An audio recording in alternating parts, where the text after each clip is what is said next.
다음 달 9일 대통령 선거에 출마할 각 당의 대선 후보가 모두 확정됐습니다.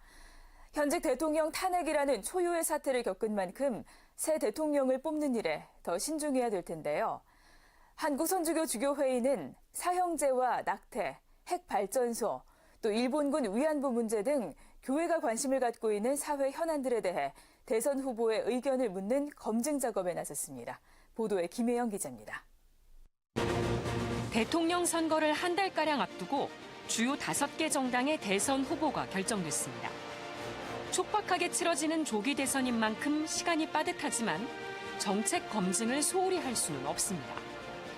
가톨릭교회도 올해 주교회의 춘계 정기총회 결정에 따라 교회가 관심을 갖고 있는 분야에 대한 대선 후보들의 정책과 견해를 듣기로 하고 질의서를 작성해 보내기로 했습니다. 질의서는 크게 생명과 인권, 노동, 경제생활, 정치 공동체, 그리고 생태 보호와 평화 증진에 대한 견해를 묻는 질문으로 구성된 것으로 알려졌습니다. 우리나라를 위해서, 사회를 위해서, 우리 민족을 위해서 우리가 어떻게 해주기를 바라는가, 새 정부가 그걸 하기 때문에 이제까지 거론되었던 그런 내용들도 많이 언급되지 않겠는가 생각합니다. 이 나이에서는 아무래도 남북 관계 어떤 문제라고 사형제, 낙태, 아니 그런 부분들이 그렇습니다. 구체적으로는 배아복제 연구와 낙태, 호스피스, 사형제도 폐지 문제 등 가톨릭교회가 중요하게 생각하는 생명 관련 현안이 담겨 있습니다.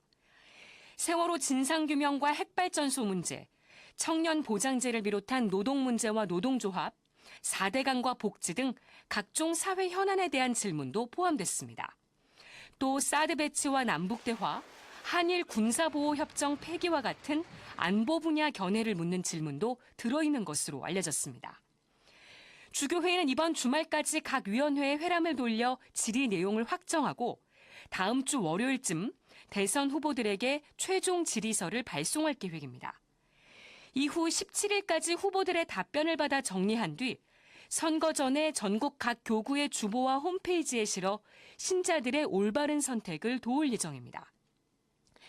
대선 후보의 의견과 정책은 차기 정부의 국정 운영에 반영될 가능성이 높은 만큼 이를 따져보는 것은 매우 중요합니다. 가톨릭교회가 이렇게 대선 후보들에게 사회 각 분야에 대한 견해를 묻는 것은 정치의 목적이 인간 존엄성 증진과 공동선 실현에 있기 때문입니다. 실제 교회는 정치와 교회는 서로 독립적이고 자율적이라면서도 인간의 기본권과 영혼들의 구원이 요구할 때는 정치 질서에 관한 일에 대해서도 윤리적 판단을 내리는 것이 정당하다고 가르치고 있습니다. CPBC 김혜영입니다.